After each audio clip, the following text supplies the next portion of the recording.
جناب سید علی حجویری رحمۃ اللہ علیہ۔ ابتدائی حالات۔ جناب مختوم کا اسم گرامی علی ہے۔ آپ کا خاندان حجویر میں رہتا تھا، جو غزنی سے بہت قریب ہونے کی وجہ سے اس کا ایک محلہ ہی سمجھا جاتا تھا۔ غزنی افغانستان کا ایک مشہور شہر ہے۔ آپ کی پیدائش غالباً وہیں ہوئی۔ اس کے بعد جناب کا خاندان جلاب آ گیا۔ یہ قصبہ غزنی سے حجویر کی نسبت زیادہ قریب ہے۔ یہی وجہ ہے کہ جناب ممدوح کو علی حجویری یا جلابی کہتے ہیں۔ جناب کے والد کا نام بھی عثمان جلابی مشہور ہے۔ آپ حسنی سید ہیں۔ ذیل میں جناب کے 2 نسب نامے درج کیے جاتے ہیں، ایک نسبی اور دوسرا مشربی۔ آپ کا نسب نامہ 9 واسطوں سے جناب علی کرم اللہ وجہہ سے جا ملتا ہے، یعنی سید علی بن عثمان جلابی بن علی بن عبد الرحمن بن عبداللہ بن ابی الحسن بن حسین بن زید شہید بن حضرت امام حسن شہید بن حضرت علی شہید کرم اللہ وجہہ۔ بے مشرب کے لحاظ سے آپ حضرت امام اعظم علیہ رحمۃ اللہ کے طریق حنفیہ پر تھے، اور تصوف میں آپ کا طریقہ جنیدیہ تھا، یعنی سید علی حجویری رحمۃ اللہ علیہ مرید حضرت خواجہ ابو الفضل غزنوی کے، اور وہ مرید حضرت علی حسن مکی کے، اور وہ مرید حضرت شیخ شبلی کے، اور وہ مرید حضرت جنید بغدادی کے، وہ مرید حضرت سری سقطی کے، وہ مرید حضرت معروف کرخی کے، وہ مرید حضرت داؤد طائی رحمۃ اللہ علیہ کے، وہ مرید حضرت حبیب اجمی کے، اور وہ مرید حضرت سید حسن بصری کے، اور وہ مرید حضرت سید علی المرتضیٰ شیر خدا کرم اللہ وجہہ کے، اور وہ مرید جناب رسول اللہ صلی اللہ علیہ وآلہ وسلم کے۔ لاہور میں تشریف آوری۔ لاہور میں آپ کی تشریف آوری کے متعلق یہ روایت ہے کہ آپ کے مرشد حضرت ابو الفضل غزنوی نے حکم دیا کہ آپ لاہور تشریف لے جائیں۔ ان دنوں سلطان محمود غزنوی کا ایک لشکر لاہور آ رہا تھا۔ حضرت ابو الفضل نے فرمایا کہ سلطان محمود اس سے پہلے کئی مرتبہ ہندوستان پر حملہ آور ہو چکا ہے، مگر ہمیشہ فتح یابی کے ساتھ واپس آ جاتا رہا ہے۔ اب کہ آپ اس کے علمبردار ہو کر جائیں اور لاہور پر اسلامی جھنڈا لہرائیں۔ اس پر آپ اپنے 2 پیر بھائیوں یعنی حضرت ابو سعید اور سید لطفی کے ہمراہ پرچم اٹھائے وارد لاہور ہوئے، اور شہر کے شمالی جانب دریائے راوی کے نزدیک شب بسری کے لیے ٹھہرے۔ اگلے دن صبح جب شہر میں داخل ہوئے تو آپ کو ایک جنازہ ملا جو حضرت حسین زنجانی قطب لاہور کا تھا۔ آپ اپنے دونوں ساتھیوں کی معیت میں اس جنازے کے ساتھ ہو لیے، اور ادائے نماز جنازہ کے بعد اس کی تدفین میں بھی حصہ لیا۔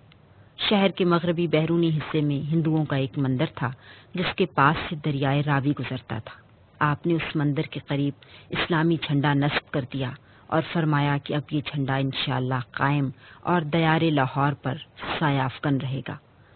آج کل جہاں ایک پانی کا چھوٹا سا مدور حلقہ سنگ مرمر کا بنا ہوا ہے، جس میں خدام روضہ مبارک ہر وقت تازہ پانی بھر دیتے ہیں، زائرین اس پانی کو پی بھی لیتے ہیں اور تھوڑا سا آنکھوں پر بھی مل لیتے ہیں، اسی جگہ دریا کے کنارے آپ کا قیام تھا۔ جوگی کا قبول اسلام۔ روایت ہے، جس کا کوئی تاریخی ثبوت تو ہے نہیں، کہ ایک دن ایک غریب بڑھیا تازہ دودھ کی مٹکی لیے جا رہی تھی۔ آپ نے آواز دے کر بلایا اور کہا کہ یہ دودھ قیمت دے کر ہمیں دے جاؤ۔ اس نے کہا کہ یہاں سے چند قدموں کے فاصلے پر رائے راجو جوگی رہتا ہے، اور یہ دودھ اس کو ہی پہنچایا جاتا ہے، اور اگر نہ پہنچایا جائے تو جانوروں کے تھنوں سے بجائے دودھ کے خون آنا شروع ہو جاتا ہے۔ آپ نے تبسم فرما کر کہا کہ یہ دودھ ہمیں دے جاؤ تو تمہاری گائے کے دودھ میں خدا اضافہ کر دے گا۔ اس پر اس نے وہ دودھ آپ کی خدمت میں پیش کر دیا۔ آپ نے اس میں سے بقدر ضرورت نوش فرما کر باقی ماندہ دریا میں پھینکوا دیا۔ بڑھیا نے گھر آ کر جب شام کے وقت دودھ دونا شروع کیا تو گھر کے تمام برتن دودھ سے بھر گئے، اور دودھ تھا کہ کسی طرح تھنوں میں ختم نہیں ہوتا تھا۔ جب اس بات کی خبر اس کے ہمسایہ دیہاتیوں کو ہوئی تو دوسرے دن وہ بھی اپنی اپنی دودھ کی مٹکیاں لے لے کر آپ کے حضور میں حاضر ہوئے۔ آپ ہر ایک مٹکی میں سے تھوڑا سا دودھ لے لیتے اور باقی دریا میں پھینکوا دیتے۔ اس طرح ان سب کے مویشیوں کے دودھ میں بھی افزائش ہوتی چلی گئی، اور تمام گرد و نواح سے دھڑا دھڑ دودھ آنے لگا۔ اور اب لوگوں نے رائے راجو جوگی کے پاس جانا چھوڑ دیا۔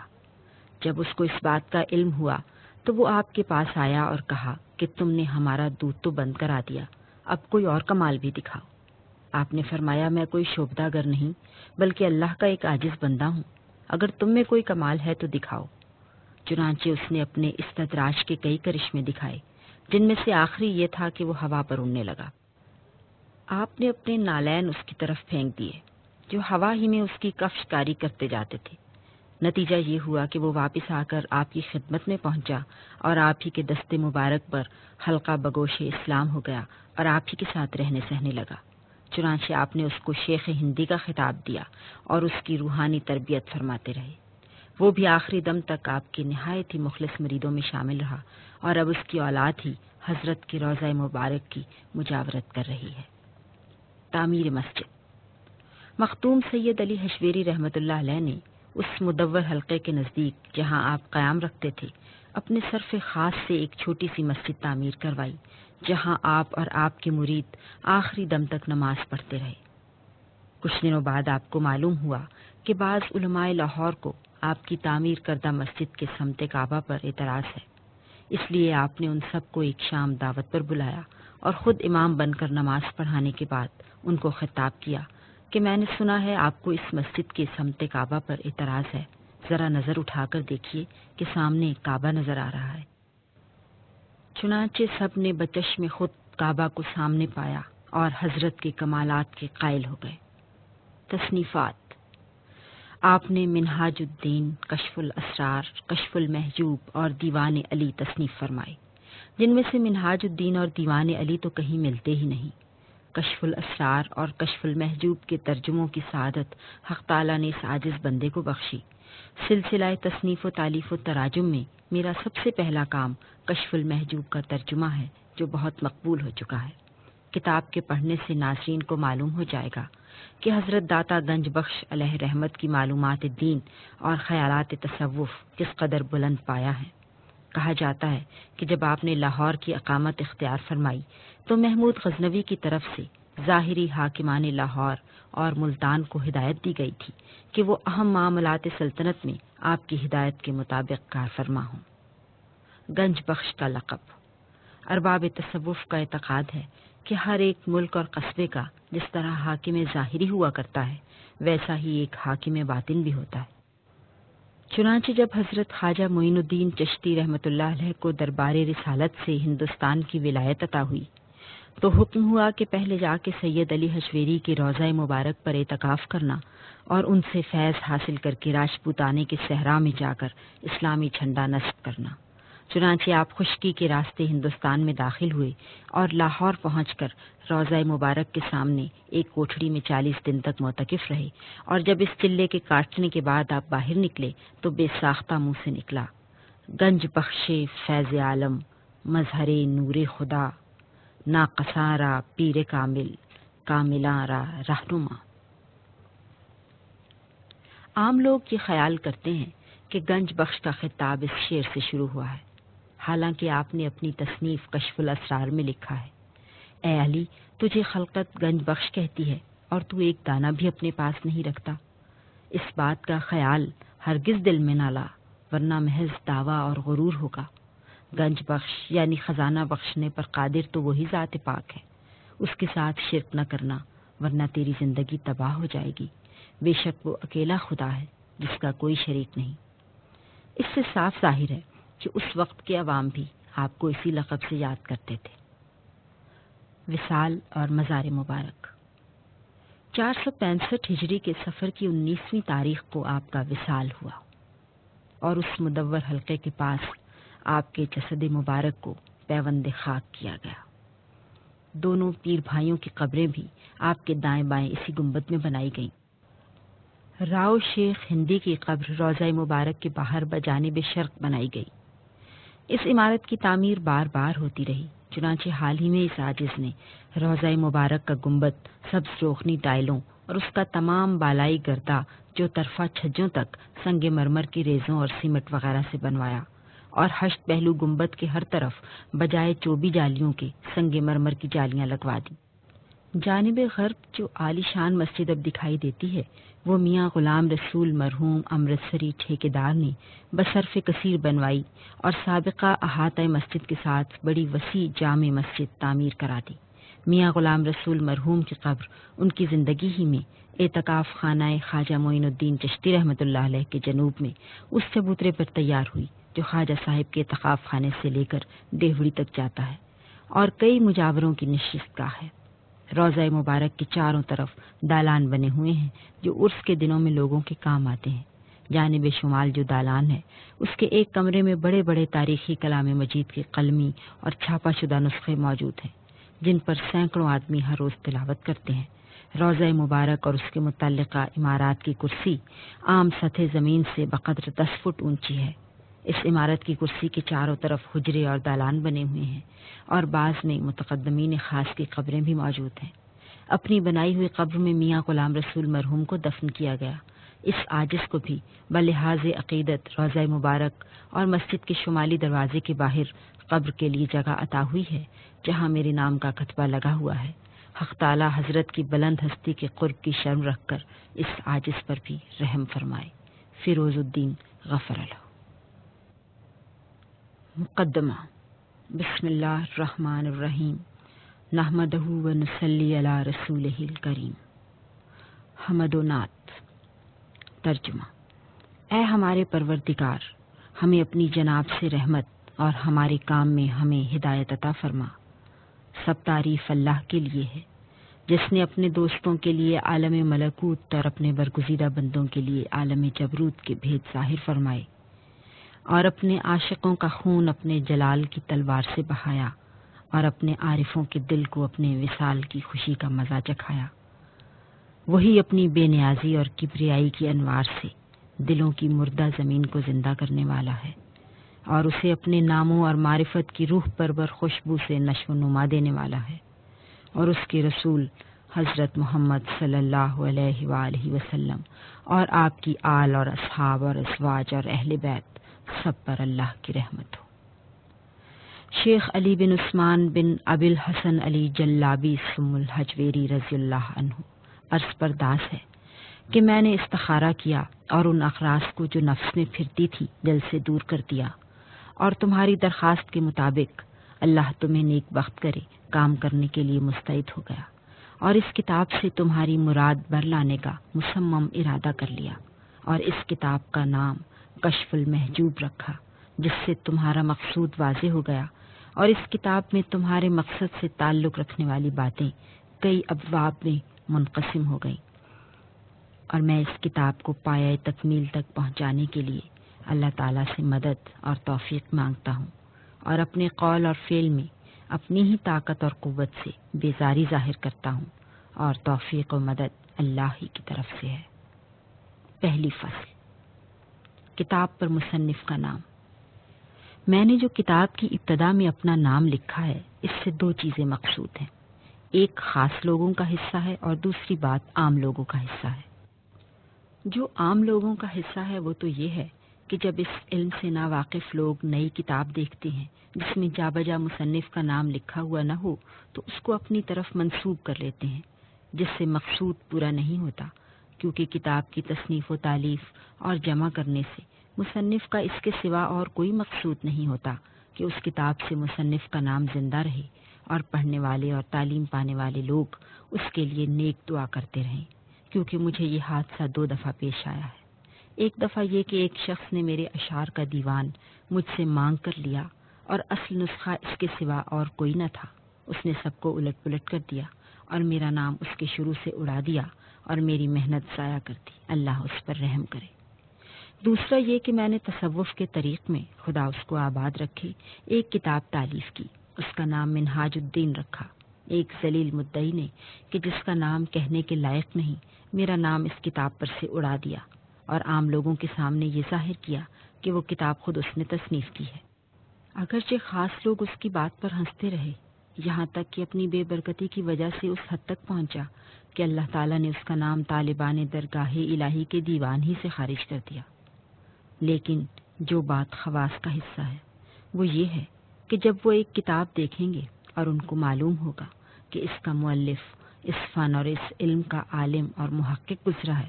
تو اس کے حقوق کی رعایت اچھی طرح سے کریں گے اور اس کے پڑھنے اور یاد کرنے میں زیادہ کوشش کریں گے، اور مصنف اور پڑھنے والوں کا مقصود اس سے اچھی طرح حاصل ہوگا۔ دوسری فصل، استخارہ۔ اور یہ جو میں نے کہا ہے کہ میں نے استخارہ کیا، اس سے مراد اللہ تعالیٰ کے ان آداب کی نگہداشت ہے جس کا اپنے پیغمبر صلی اللہ علیہ وسلم اور آپ کے پیرووں کو اس نے حکم دیا ہے اور کہا ہے۔ ترجمہ: جب تو قرآن پڑھنے لگے تو شیطان مردود سے اللہ کی پناہ مانگ لے، اور استعاذت یعنی شیطان سے اللہ کی پناہ مانگنا، اور استعانت یعنی ہر بات میں اللہ کی مدد چاہنا، اور استخارہ یعنی اللہ سے طلب خیر کرنا، سب کے معنی طلب خیر اور اپنے تمام کاموں کو خدا تعالیٰ کے سپرد کرنا اور طرح طرح کی آفتوں سے نجات حاصل کرنا ہے۔ صحابہ رضی اللہ عنہم سے روایت ہے کہ پیغمبر صلی اللہ علیہ وسلم جس طرح قرآن کی تعلیم دیا کرتے تھے، اسی طرح استخارے کی تعلیم فرمایا کرتے تھے۔ بس جب بندہ جانتا ہے کہ تمام امور کی بہتری اس کے کسب اور اس کی تدبیر پر موقوف نہیں، کیونکہ بندوں کی بہتری کو خدا تعالیٰ ہی بہتر جانتا ہے، اور جو بھلائی اور برائی بندے کو پہنچتی ہے وہ مقدر ہے، بس لا محالہ قضائے الہی کو تسلیم کر لینے اور اس سے مدد مانگنے کے سوا چارہ کار اور کیا ہو سکتا ہے، تاکہ وہ نفس امارہ کی شرارت و سرکشی سے بندے کو ہر حالت میں محفوظ رکھے اور اس کی بہبودی و بہتری اس کو عطا فرمائے۔ اس لیے ضروری ہے کہ تمام کاموں میں بندہ اللہ سے استخارہ کرے تاکہ وہ اس کو خطا و خلل اور آفت سے محفوظ رکھے۔ تیسری فصل، اغراض نفسانی سے اعراض۔ اور یہ جو میں نے کہا ہے کہ وہ اغراض جو نفس سے متعلق ہیں، میں نے ان کو دل سے نکال دیا، اس کا مطلب یہ ہے کہ جس کام میں غرض نفسانی ہوتی ہے اس سے برکت اٹھ جاتی ہے اور دل صراط مستقیم سے ہٹ کر ٹیڑھے اور غلط راستے پر لگ جاتا ہے، اور پھر وہ دو حال سے خالی نہیں ہوتا، یا تو اس کی غرض پوری ہوگی یا نہیں ہوگی۔ اگر اس کی غرض پوری ہوگی تو بھی اس میں اس کی ہلاکت ہے، کیونکہ دوزخ کے دروازے کی کنجی سوائے نفس کی مراد حاصل کرنے کی اور کوئی نہیں، اور اگر اس کی غرض پوری نہ ہوگی تو ایسی صورت میں چاہیے کہ غرض پہلے ہی دل سے نکال دی جائے کہ اس کی نجات کا سبب ہو، کیونکہ بہشت کے دروازے کی کنجی سوائے نفس کو اپنی اغراض سے روکنے کے اور کوئی نہیں۔ چنانچہ اللہ تعالیٰ نے فرمایا ہے۔ ترجمہ: اور جس نے اپنے نفس کو اپنی خواہش سے روکا، بلا شبہ اس کا ٹھکانہ جنت ہے۔ اور امور میں اغراض نفسانی یہ ہوتی ہے کہ بندہ جو کام کرتا ہے اس میں خوشنودی الہی کے سوا اور ہی کچھ مطلوب ہو، اور عذاب الہی سے اپنے نفس کی نجات طلب نہ کرے، اور تمام سرکشیوں میں نفس کے لیے کوئی حد ظاہر نہیں ہوتی، اور اس میں اس کی فریب کاریاں بھی ظاہر نہیں ہوتی، اور اس کتاب میں اس کے متعلق اپنی جگہ پر انشاءاللہ ایک مستقل باب لکھا جائے گا۔ چوتھی فصل، سبب تالیف۔ یہ جو میں نے کہا کہ تمہاری درخواست کے مطابق میں مستعد ہو گیا اور اس کتاب سے تمہارا مقصود پورا کرنے کے لیے پختہ ارادہ کر لیا، اس کا مقصد یہ ہے کہ تم نے مجھے سوال کے قابل سمجھا اور اپنے معاملے کے متعلق مجھ سے پوچھا اور اس کتاب کی تالیف کرنے کی مجھ سے درخواست کی، اور تمہارا مطلب اس سے فائدہ حاصل کرنا تھا، لہٰذا ضرورتاً تمہارے سوال کا حق ادا کرنا مجھ پر واجب ہو گیا، اور چونکہ فوراً تمہارے سوال کا پورا پورا حق ادا نہ ہو سکتا تھا، اس لیے ارادہ اور نیت پختہ ہونی چاہیے کہ میں اس کو پورا پورا ادا کر دوں گا، تاکہ اس کتاب کی ابتدا اور اس سوال کے پورا کرنے کی نیت کی حالت میں اس کے حکم اور جواب کو واجبی طور پر ادا کر سکوں۔ اور بندے کا ارادہ جب عمل کے شروع میں نیت سے وابستہ ہو تو اگرچہ اس کے کام کے کرنے میں کوئی کمی بھی رہ جائے، وہ بندہ اس پر معذور ہوگا۔ یہی وجہ ہے کہ پیغمبر علیہ السلام نے فرمایا ہے۔ ترجمہ: کام کے شروع میں مومن کی فقط نیت اس کے اس کام سے بہتر ہے جسے وہ نیت کے بغیر سر انجام دے، اور نیت کو کاموں میں بڑا بھاری دخل ہے، اور اس پر سچی دلیل موجود ہے، کیونکہ بندہ ایک ہی نیت سے ایک حکم سے دوسرے حکم میں ہو جاتا ہے، حالانکہ اس کے ظاہر پر کوئی اثر نمودار نہیں ہوتا۔ چنانچہ کچھ مدت اگر روزے کی نیت کے بغیر کوئی شخص بھوکا رہے تو اس کو اس کا کوئی ثواب نہیں ہوگا، اور جب وہ روزے کی نیت کر لے گا تو مقربان الہی میں شمار ہو جائے گا اور اس کے ظاہر پر کوئی اثر نہ پڑے گا۔ اور ایسا ہی جب کوئی مسافر شہر میں آ کر کچھ مدت رہے، جب تک وہ قیام کی نیت نہ کر لے گا تو مقیم شمار نہ ہوگا، اور جب اقامت کی نیت کر لے گا تو مقیم سمجھا جائے گا۔ اور اسی قسم کے بہت سے امور ہیں کہ نیت کے بغیر ان کا کچھ اعتبار نہیں ہوتا۔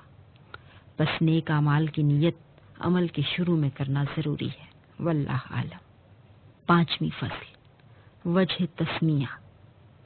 یہ جو میں نے کہا ہے کہ میں نے اس کتاب کا نام کشف المحجوب رکھا، اس کا مطلب یہ ہے کہ کتاب کا نام ہی اس کے تمام مضامین و مطالب کی گواہی دے۔ خصوصاً اصحاب بصیرت جب کتاب کا نام سنیں تو انہیں معلوم ہو جائے کہ اس کتاب کا مقصد و موضوع کیا ہے، اور یہ بھی واضح رہے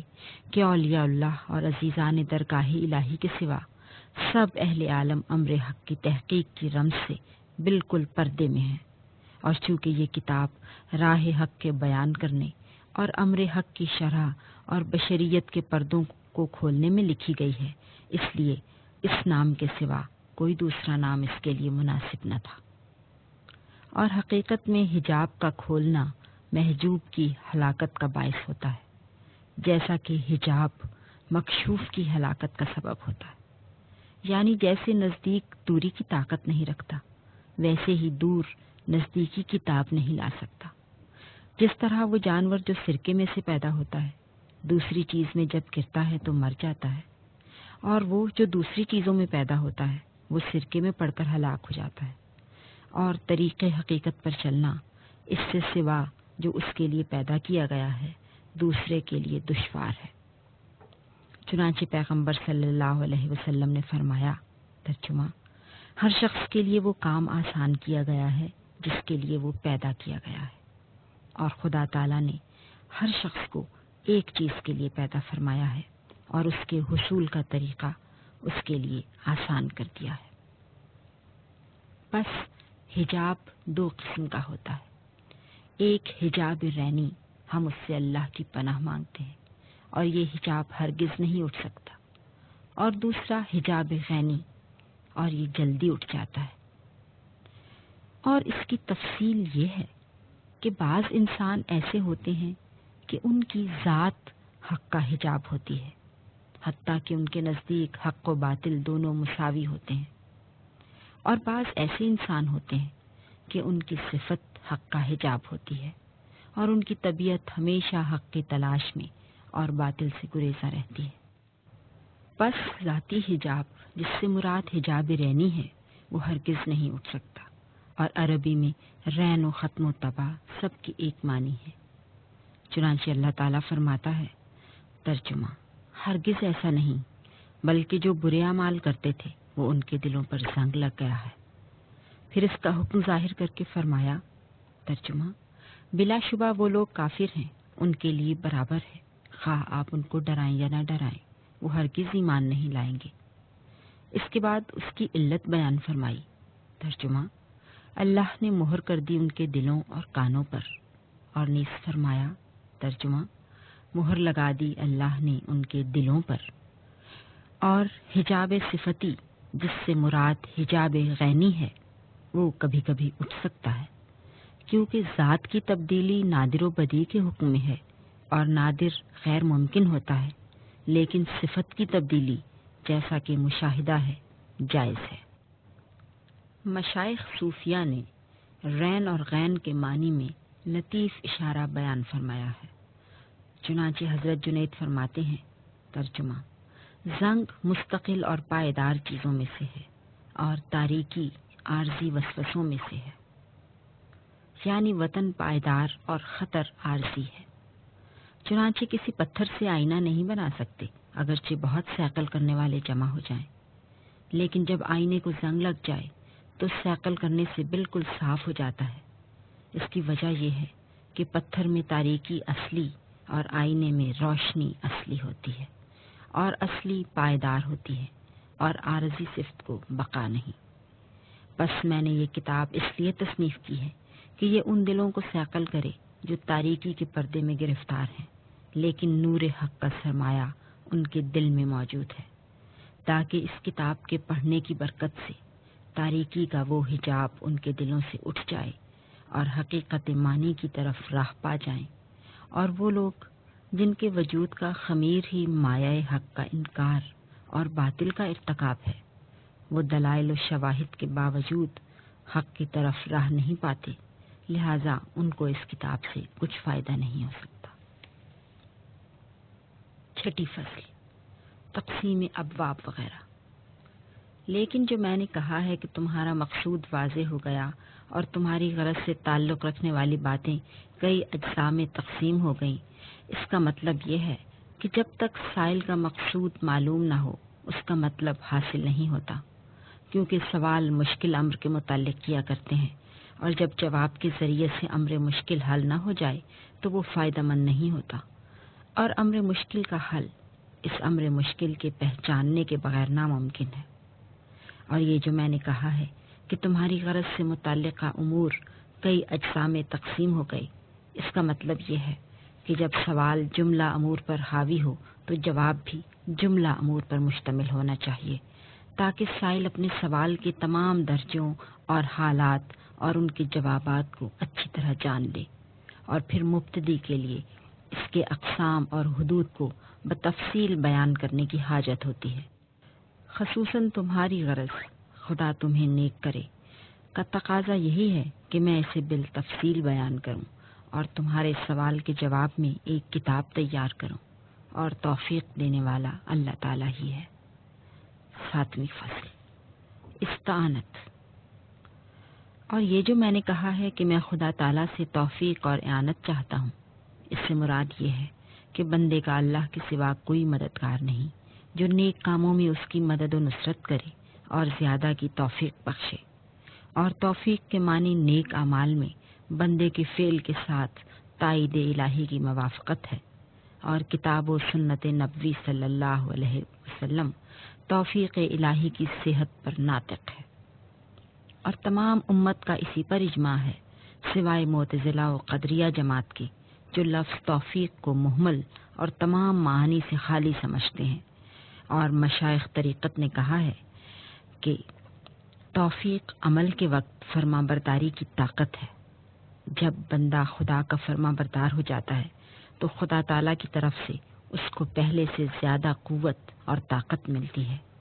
اور جملہ حالات میں انسان کی تمام حرکات و سکنات اللہ تعالیٰ کے افعال اور اس کی مخلوق ہیں۔ بس اس قوت کو جس کے ذریعے انسان اللہ تعالیٰ کی فرما برداری کرتا ہے توفیق الہی کہتے ہیں، اور یہ کتاب اس مسئلے کے بیان کرنے کا محل نہیں ہے، بلکہ اس سے اور چیز یعنی تصوف کا بیان کرنا مقصود ہے۔ اور اب میں تمہارا اصل مقصود بیان کرنے کی طرف رجوع کرتا ہوں، اور بیشتر ازیں کہ اس کے متعلق کچھ کہوں، تمہارا سوال بعین ہی درج کرتا ہوں اور اسی سے کتاب شروع کرتا ہوں، اور توفیق اللہ کے فضل سے ہے۔ سوال کی صورت۔ سائل ابو سعید حجویری نے سوال کیا کہ آپ میرے لیے طریقت و تصوف کی حقیقت، اہل تصوف کے مقامات، ان کے مذاہب، اقوال اور رموز و اشارات، اللہ کی محبت اور دلوں پر اس کے ظاہر ہونے کی کیفیت، اس کی ماہیت کی دریافت سے انسانی عقول کے حجاب کا سبب، اس کی حقیقت سے نفس امارہ کی نفرت، اور برگزیدگی اور پاکیزگی سے روح کا آرام، اور دوسرے جو امور اس سے متعلق ہیں، ان سب کا بیان کیجیے۔ مسئول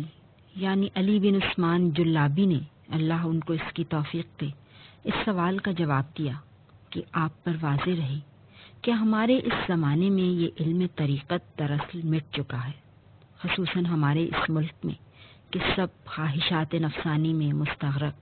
اور رضائے الہی کے راستے سے رو گردان ہیں، اور زمانے کے علماء اور وقت کے مدعیوں کے لیے اس طریقت کے خلاف ایک اور صورت پیدا ہو گئی ہے۔ بس اس چیز کے حصول کے لیے ہمت دکھاؤ کہ خاصان درگاہ الہی کے سوا تمام اہل زمانہ کا ہاتھ اس کے حصول سے کوتاہ ہے، اور تمام اہل ارادت کی مراد اس سے منقطع ہو چکی ہے، اور جملہ اہل معرفت کی معرفت اس کے وجود سے برطرف کر دی گئی ہے، اور اللہ تعالیٰ کے چند خاص بندوں کے سوا سب عوام و خواص نے اس کی حقیقت کو چھوڑ کر صرف اس کی عبارت پر اکتفا کر لیا ہے، اور جان و دل سے اس کے حجاب کے خریدار بن گئے ہیں،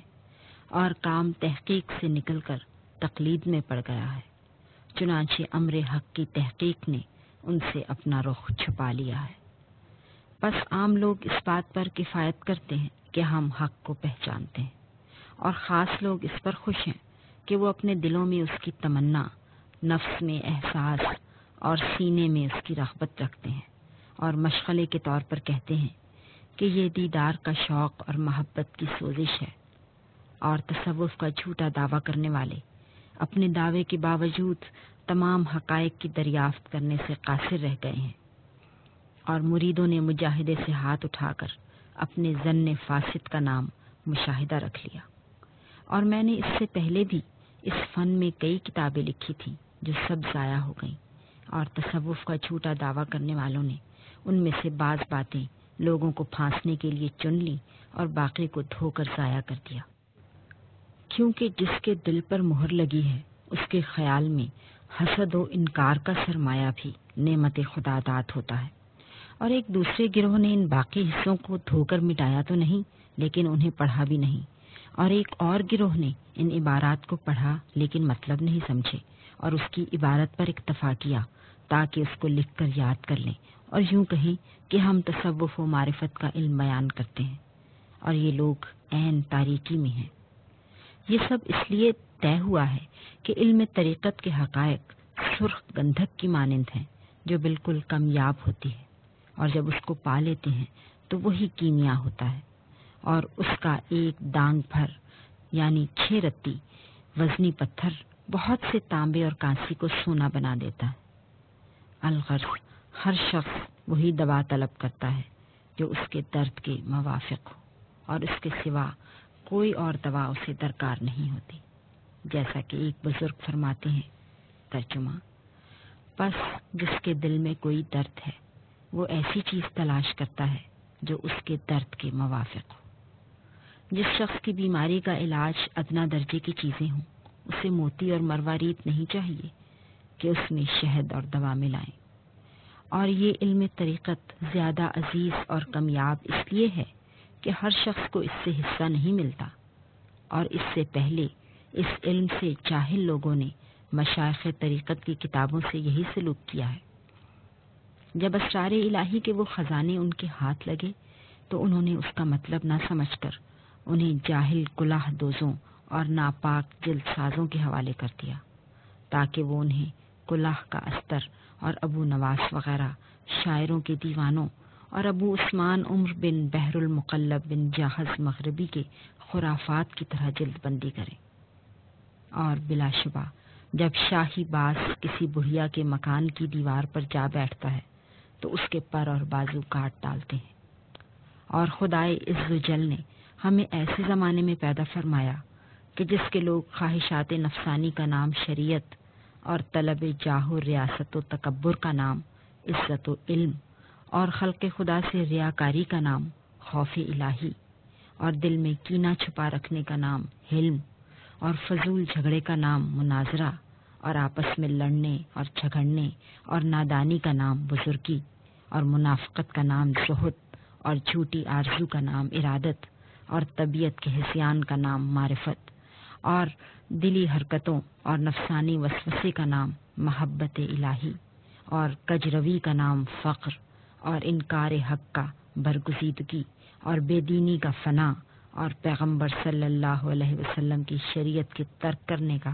طریقت اور اہل زمانہ کی آفت کا مجاہدہ نام رکھتے ہیں، یہاں تک کہ معرف الہی کے جاننے والے اس جہان سے بالکل الگ ہو گئے ہیں اور اہل دنیا نے غلبہ پا لیا ہے۔ چنانچہ اسلام کی پہلی ابتری کے وقت کا نقشہ، جبکہ اہل بیت رسول صلی اللہ علیہ وسلم پر آل مردان نے غلبہ حاصل کر لیا تھا، اہل حقائق کے بادشاہ تصوف و طریقت کے باریک بین ابو بکر واسطی رحمۃ اللہ علیہ نے کیا ہی اچھا پیش کیا ہے۔ ترجمہ: ہم ایسے زمانے میں ابتلا کے اندر ڈالے گئے ہیں کہ جس میں نہ آداب اسلام ہے، نہ اخلاق جاہلیت، اور نہ ہی اس میں مروت و محبت کی باتیں ہیں۔ اور اسی طرح حضرت شبلی رحمۃ اللہ علیہ ایک شعر میں فرماتے ہیں، ترجمہ: اللہ تعالیٰ نے اس دنیا کو صرف ایک شتر سوار کی اونٹنی بٹھانے کی جگہ بنا دیا ہے، بس ہر وہ شخص جس کا قصد دور دراز پہنچنے کا ہے وہ اس دنیا میں عذاب پاتا ہے اور مغلوب ہوتا ہے۔ 8ویں فصل، اسرار الہی اور ان کے حجاب۔ اے طالب حق، اللہ تمہیں قوت دے، جان لو کہ میں نے اس عالم کو اولیاء اللہ کے حق میں اسرار الہی کا محل اور موجودات کو اس کی امانتوں کی جگہ اور مخلوقات کو اس کے لطیف بھیدوں کا مقام پایا ہے، اور جواہر و اعراض و عناصر و اجرام فلکی و اجسام ارضی اور طباع مخلوقات سب ان اسرار الہی کا حجاب ہیں، اور توحید الہی کے مقام میں ان میں سے ہر ایک کا اثبات شرک ہے۔ پس خداوند تعالیٰ نے اس عالم کو محل حجاب میں رکھا ہے، یہاں تک کہ ہر ایک کی طبیعت نے اپنے عالم میں اس کے حکم سے تسلی پائی ہے، اور اپنے وجود ذلی کی وجہ سے توحید الہی سے پردے میں رہ گئی ہے، اور تمام روحیں اس عالم میں اس وجود کی آمیزش کی وجہ سے بے نیاز ہو گئی ہیں، اور باوجود نزدیک ہونے کے اپنی خلاصی کے مقام سے دور رہ گئی ہیں۔ چنانچہ اسرار الہی عقول بشری کے حق میں مخفی ہو گئے، اور انسان غفلت کے سائے میں رہ کر اپنے وجود کی وجہ سے حجاب میں ہو گیا ہے، اور اپنے محل میں حجاب ظلماتی کی وجہ سے عیب دار بن گیا ہے۔ چنانچہ اللہ نے فرمایا ہے، ترجمہ: قسم ہے زمانے کی بلا شبہ انسان گھاٹے میں ہے، اور نیز فرمایا، ترجمہ: بلا شبہ انسان بڑا ظالم اور جاہل ہے، اور رسول اللہ صلی اللہ علیہ وسلم نے فرمایا ہے، ترجمہ: اللہ تعالیٰ نے خلقت کو اندھیرے میں پیدا فرمایا، پھر اس پر اپنا پرتو ڈال کر اسے روشن کیا، پس یہ حجاب ظلماتی عالم ناسوت میں اس کی طبیعت کی وجہ سے جو اس سے تعلق رکھتی ہے، اور اس کی عقل کی وجہ سے جو اس میں تصرف کرتی ہے، خود اس کا مزاج واقع ہوا ہے۔ اسی لیے اس نے جہالت پر اکتفا کر لیا ہے، اور حق سے اپنے لیے اسی حجاب کو دل و جان سے خرید لیا ہے، لہذا وہ کشف کے جمال سے بے خبر، اور سر الہی کی تحقیق سے روگردان، اور حیوانات کے مقام پر آرام کیے ہوئے، اور اپنی نجات کے مقام سے بھاگا ہوا ہے۔ نہ اس نے توحید الہی کی بو سونگھی، نہ احدیت کے جمال کو دیکھا، اور نہ ہی توحید کا مزہ چکھا ہے، اور عناصر کی ترکیب کی وجہ سے مشاہدہ حق کی تحقیق سے باز رہا ہے، اور حرص دنیوی کی وجہ سے اللہ تعالیٰ کی محبت سے منہ موڑ لیا ہے، اور خواہش حیوانی نے ربانی زندگی کے بغیر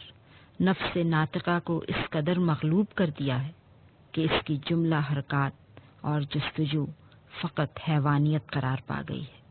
حتیٰ کہ کھانے، سونے اور شہوات نفسانی کی مطابقت کے سوا اور کچھ نہیں جانتا، حالانکہ اللہ عز و جل نے اپنے دوستوں کو ان سب باتوں سے اجتناب کرنے کا حکم دیتے ہوئے فرمایا ہے، ترجمہ: انہیں چھوڑ دیجئے کہ وہ کھائیں اور اسباب حیات سے فائدہ اٹھائیں، اور دنیا کی یہ آرزو انہیں غافل کر دے، بس ان قریب ان کو سب حقیقت معلوم ہو جائے گی، اس لیے کہ ان کی طبیعت کے غصے نے سر الہی کو ان پر پوشیدہ کر دیا، اور ان کے حصے میں توجہ و توفیق الہی کی بجائے رسوائی و محرومی آ گئی، حتیٰ کہ وہ سب نفس امارہ کے تابع ہو گئے، جو سب سے بڑا حجاب برائی اور شرارت کا منبع ہے۔ چنانچہ اللہ تعالیٰ نے فرمایا ہے، ترجمہ: بلا شبہ نفس امارہ برائی کا بہت حکم دینے والا ہے۔ اب میں کتاب کو شروع کرتا ہوں، اور تمہارا مقصود مخفی مقامات اور پردوں میں سے نکال کر ظاہر کرتا ہوں، اور اسے لطیف بیان سے واضح کر دیتا ہوں، اور اہل ثنائے کی عبارات کی تشریح کے ساتھ ساتھ مشائخ صوفیہ کے کلام کا تھوڑا سا حصہ بھی اس کے ساتھ ملا کر بیان کروں گا، اور عمدہ و دل پذیر حکایات سے اس کی تائید بھی کروں گا، تاکہ تمہارا مقصود حاصل ہو، اور علماء ظواہر میں سے جو شخص اس کتاب میں غور کرے گا اسے معلوم ہو جائے گا کہ علم تصوف کی اصل قوی ہے اور اس کی شاخ بارآور، اور تمام مشائخ جو اہل علم ہوئے ہیں اپنے تمام مریدوں کو علم تصوف حاصل کرنے پر ابھارتے ہیں اور اس پر مداومت کرنے کی تحریص دلاتے رہے ہیں، اور نہ وہ خود لچر پوچھ باتوں کے تابع رہے ہیں اور نہ لغو طریق پر چلے ہیں، اور نہ ہی اپنے مریدوں کو ایسا کرنے کی ترغیب دیتے رہے ہیں، کیونکہ بہت سے مشائخ طریقت اور علماء صوفیہ نے تصوف میں کتابیں تصنیف کی ہیں اور اس کے معارف پر نہایت لطیف عبارات میں ربانی علم و بصیرت سے مضبوط براہین قائم کیے ہیں۔ اللہ ہی مدد دینے والا ہے۔ پہلا باب، پہلی فصل، ثبوت علم۔ علماء کی صفت میں ارشاد الہی ہے۔ ترجمہ: بے شک اللہ تعالیٰ سے اس کے بندوں میں سے عالم لوگ ہی ڈرتے ہیں، اور پیغمبر صلی اللہ علیہ وسلم نے فرمایا، ترجمہ: علم کی تلاش کرنا ہر مسلمان مرد و عورت پر فرض ہے۔ نیز آن حضرت صلی اللہ علیہ وسلم نے فرمایا ہے، ترجمہ: علم کو تلاش کرو اگرچہ وہ چین ہی میں ملے۔ اور یہ جان لو کہ علوم بہت ہیں اور انسان کی عمر تھوڑی ہے، اس لیے تمام علوم و فنون کا سیکھنا انسان پر فرض نہیں۔ مثلا علم نجوم، حساب، طب اور علم بدیع کی تمام صنائع بدائع وغیرہ کا پڑھنا کوئی ضروری نہیں، البتہ نجوم کا سیکھنا اس قدر ضروری ہے کہ جس سے رات میں اوقات نماز معلوم ہو سکیں۔ اسی طرح بیماری سے بچنے کے لیے علم طب، وراثت کے مسائل سمجھنے کے لیے علم میراث، اور حیض و عدت وغیرہ کے سمجھنے کے لیے علم فقہ۔ غرض کہ علم کا سیکھنا اس قدر فرض ہے جس سے عمل درست ہو، کیونکہ اللہ تعالیٰ نے ان لوگوں کی مذمت کی ہے جو غیر مفید علم سیکھتے ہیں۔ ارشاد ہے، ترجمہ: اور وہ لوگ وہ علم سیکھتے ہیں جو انہیں نقصان دیتا ہے اور کوئی فائدہ نہیں دیتا ہے۔ اور رسول اللہ صلی اللہ علیہ وسلم نے بھی ایسے علم سے خدا کی پناہ مانگی ہے۔ فرمایا ہے، ترجمہ: اے اللہ، میں اس علم سے تیری پناہ مانگتا ہوں جو نفع نہ دے۔ بس تھوڑے علم کی مدد سے بہت سا عمل کرنا چاہیے، اور ضروری ہے کہ علم کے ساتھ عمل بھی ہو، کیونکہ رسول اللہ صلی اللہ علیہ وسلم نے فرمایا ہے، ترجمہ: عابد علم دین کے جانے بغیر خراش کے گدھے جیسا ہے۔ حضرت صلی اللہ علیہ وسلم نے بھی بے علم عابدوں کو خراش کے گدھے سے مشابہ فرمایا ہے کہ وہ کتنا ہی گھومے اپنے پہلے ہی قدم پر رہتا ہے اور آگے راستہ طے نہیں کر سکتا۔ اور میں نے عوام الناس کا ایک گروہ دیکھا ہے جو علم کو عمل پر فضیلت دیتے ہیں، اور دوسرا گروہ عمل کو علم پر، لیکن یہ دونوں امر باطل ہیں، اسی لیے کہ علم کے بغیر عمل نہیں سمجھا جاتا، بلکہ عمل اسی وقت ہوتا ہے جب علم اس کے ساتھ شامل ہو، تاکہ انسان اس کی وجہ سے ثواب کا مستحق ہو سکے، جیسا کہ نماز، کہ جب تک انسان کو اپنے ارکان طہارت، پاک پانی کی پہچان، قبلے کی شناخت، نیت کی کیفیت اور نماز کے ارکان کا علم نہ ہو، وہ نماز ہی نہیں ہوتی۔ پس جب عمل در حقیقت علم ہی سے حاصل ہو سکتا ہے تو کس طرح جاہل عمل کو علم سے جدا کر سکتا ہے؟ اور جو لوگ علم کو عمل پر فضیلت دیتے ہیں تو یہ بھی صحیح نہیں، کیونکہ عمل کے بغیر علم نہیں کہلاتا، جیسا کہ اللہ تعالیٰ نے فرمایا ہے، ترجمہ: اہل کتاب میں سے ایک گروہ نے اللہ کی کتاب کو پس پشت ڈال دیا، گویا کہ وہ اسے جانتے ہی نہیں۔ اس آیت میں اللہ نے بے عمل عالم کا نام عالموں میں سے نکال دیا ہے، اس لیے کہ علم کا سیکھنا اور اسے یاد کرنا یہ سب امور عمل ہی میں شامل ہیں، اسی وجہ سے انسان کو اس پر ثواب ملتا ہے، اور اگر عالم کا علم اس کے قول و فعل سے کوئی تعلق نہ رکھے تو اسے اس میں کچھ بھی ثواب نہیں ملتا۔ اور اس بات میں دو گروہ ہیں۔ اول وہ لوگ جو لوگوں کو علم کی بدولت بلند مرتبہ سمجھتے ہیں اور ان کے اعمال کا کوئی لحاظ نہیں رکھتے، اور علم کی تہ تک نہ پہنچ کر عمل کو اس سے جدا کرتے ہیں۔ یہ لوگ نہ علم رکھتے ہیں نہ عمل ہی کرتے ہیں، یہاں تک کہ جاہل اور بے وقوف یہی سمجھنے لگتا ہے کہ قول نہیں عمل کی ضرورت ہے۔ دوسرا گروہ کہتا ہے کہ علم کی ضرورت ہے، عمل نہیں چاہیے۔ ابراہیم ادم رحمۃ اللہ علیہ فرماتے ہیں کہ میں نے ایک پتھر راستے میں پڑا دیکھا، اس پر لکھا تھا کہ مجھے الٹ کر پڑھ، بس میں نے اس کو پلٹا، اس پر لکھا تھا۔ ترجمہ: تو جانی ہوئی چیز پر عمل نہیں کرتا، بس تو کیسے اس چیز کو ڈھونڈتا ہے جسے تو نہیں جانتا؟ یعنی جس کو تو جانتا ہے اس پر عمل کر تاکہ اس کی برکت سے نامعلوم کو معلوم کرے۔ اور انس بن مالک فرماتے ہیں، ترجمہ: علماء کا کام علمی باتوں میں غور و خوض کرنا ہے اور جہلاء کا کام ان باتوں کو نقل کرنا ہے،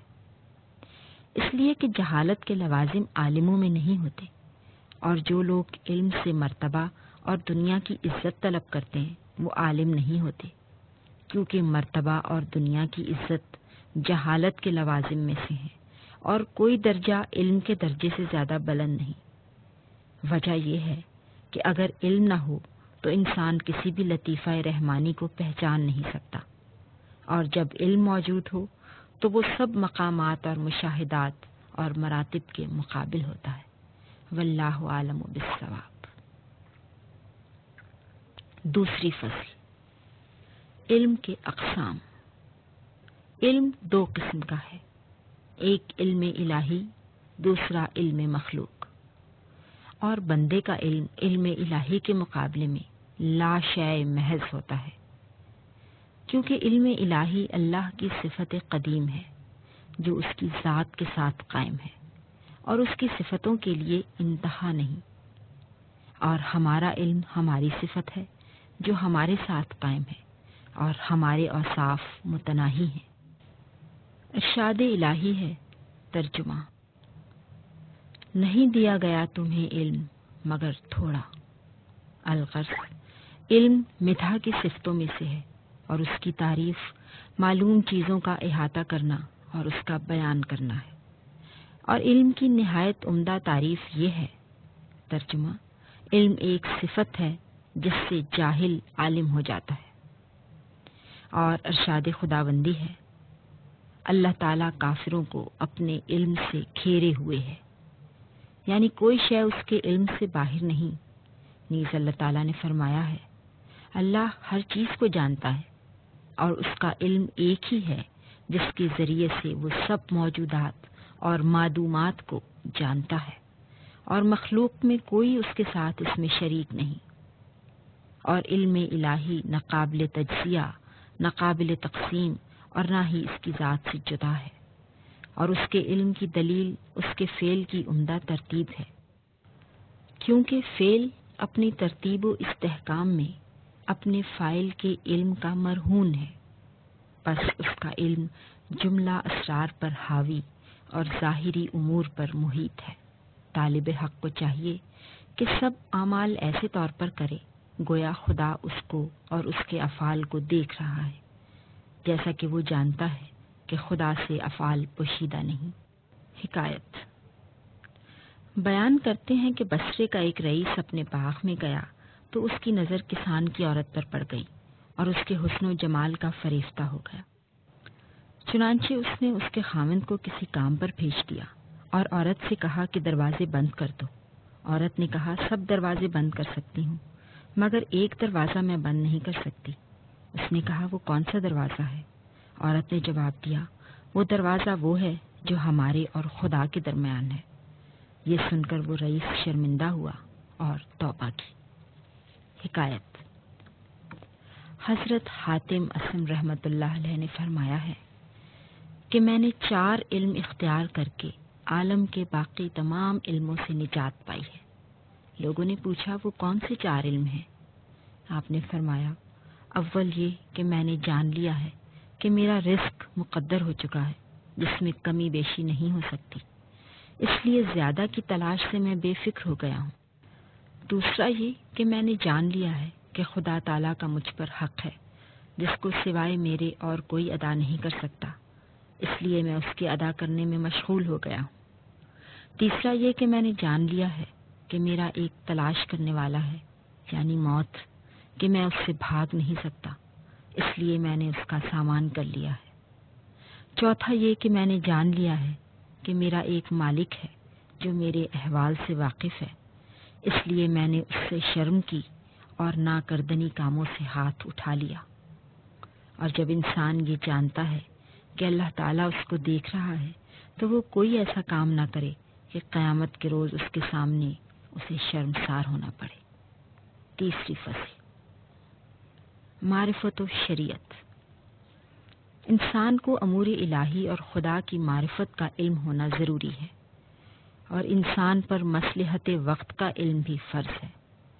اور جو علم وقت ضرورت اس کے کام آتا ہے اس کا ظاہر و باطن دو قسم کا ہے، ایک علم اصول اور دوسرا علم فروع۔ علم اصول کا ظاہر حکم شہادت ہے اور باطن معرفت الہی کی تحقیق، اور علم فروع کا ظاہر معاملات دینی کو عمل میں لانا ہے اور اس کا باطن نیت کا صحیح کرنا ہے، یعنی دل میں خالص لوجہ اللہ کام کرنے کا ارادہ۔ لیکن ان میں سے ہر ایک کا قیام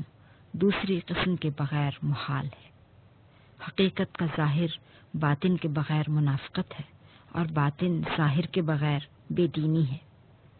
اور شریعت کا ظاہر باطن کے بغیر نقصان اور باطن بغیر ظاہر کے ہوس ہے۔ بس علم حقیقت کے تین رکن ہوئے، اول ذات الہی اور اس کی وحدانیت اور اس سے تشبیہ کی نفی کا علم، دوم صفات الہی اور اس کے احکام کا علم، سوم افعال الہی اور ان کی حکمت کا علم۔ اور علم شریعت کے بھی تین رکن ہیں، اول علم کتاب الہی، دوم علم سنت نبوی صلی اللہ علیہ وسلم، سوم علم اجماع امت۔ اور اللہ تعالیٰ کی ذات و صفات اور اس کے افعال کے ثابت کرنے کا علم ضروری ہونے کی دلیل اللہ تعالیٰ کا یہ قول ہے، ترجمہ جان لو کہ اللہ تعالیٰ کے سوا اور کوئی معبود نہیں، اور یہ قول، ترجمہ جان لو کہ اللہ ہی تمہارا مالک ہے، نیز یہ ارشاد الہی، ترجمہ کیا آپ نے اپنے پروردگار کی طرف نہیں دیکھا کہ کس طرح اس نے سائے کو پھیلایا ہے، اور یہ قول الہی، ترجمہ کیا وہ اونٹ کی طرف نہیں دیکھتے کہ وہ کیسا عجیب الخلقت پیدا کیا گیا ہے۔ اور ایسی ہی بہت سی آیتیں ہیں جو افعال الہی میں غور و فکر کرنے پر دلالت کرتی ہیں تاکہ تم ان سے فاعل حقیقی کی صفات کو پہچان سکو۔ اور نیز رسول صلی اللہ علیہ وسلم نے فرمایا ہے، ترجمہ جس نے یہ جان لیا کہ اللہ اس کا رب ہے اور میں اس کا نبی ہوں، اللہ نے اس کا گوشت اور خون آتش دوزخ پر حرام کر دیا ہے۔ لیکن علم ذات الہی کی شرط یہ ہے کہ عاقل بالغ انسان یہ اچھی طرح جان لے کہ حق تعالیٰ بذات خود ہمیشہ سے تھا، ہمیشہ سے ہے اور رہے گا، نہ اس کی ابتدا ہے اور نہ انتہا، وہ کسی خاص مکان اور جہت میں نہیں، اور اس کی ذات آفت سے پاک ہے، مخلوق میں اس کی مانند کوئی نہیں اور نہ اس کے بیوی بچے ہیں، اور جو کچھ تمہارے وہم و عقل میں متصور ہوتا ہے وہ ان سب کا پیدا کرنے والا اور ان کا قائم رکھنے والا اور مالک ہے، جیسا کہ ارشاد ہے، ترجمہ کوئی چیز اس کی مانند نہیں اور وہ سب کچھ سنتا دیکھتا ہے۔ لیکن صفات الہی کے جاننے کی شرط ہے کہ اس کی صفات اس کی ذات کے ساتھ موجود ہیں، نہ عین ذات ہیں اور نہ ہی غیر اور اس سے جدا ہیں، بلکہ لازم غیر منفک ہیں۔ جیسے علم و قدرت و حیات و ارادہ و سم و بصر و کلام و بقا۔ چنانچہ ارشاد ہے، ترجمہ: بلا شبہ وہ سینوں کے بھیدوں کو خوب جانتا ہے۔ اور فرمایا ہے، ترجمہ: اور اللہ ہر چیز پر قادر ہے۔ اور نیز ارشاد ہے، ترجمہ: اور وہ سب کچھ سنتا دیکھتا ہے۔ نیز فرمایا ہے، ترجمہ: وہ جو چاہے کرنے والا ہے۔ اور نیز فرمایا ہے، ترجمہ: وہ ہمیشہ زندہ رہنے والا ہے، اس کے سوائے اور کوئی معبود نہیں۔ اور نیز ارشاد ہے، ترجمہ: اسی کا فرمان حق ہے اور اسی کی حکومت ہے۔ لیکن اس کے افعال کے علم کے لیے صورت یا اس کے مطلب کے لیے یہ شرط ہے کہ تم جانو کہ اللہ تعالیٰ تمام مخلوقات اور ان کے افعال کا پیدا کرنے والا ہے، اور تمام عالم عدم سے اس کے حکم سے موجود ہو گیا۔ وہ خیر و شر کا اندازہ کرنے والا اور نفع و ضرر کا خالق ہے، جیسا کہ خود ارشاد فرمایا ہے، اللہ ہی ہر چیز کا خالق ہے۔ اور شریعت کے احکام کے اثبات کی دلیل یہ ہے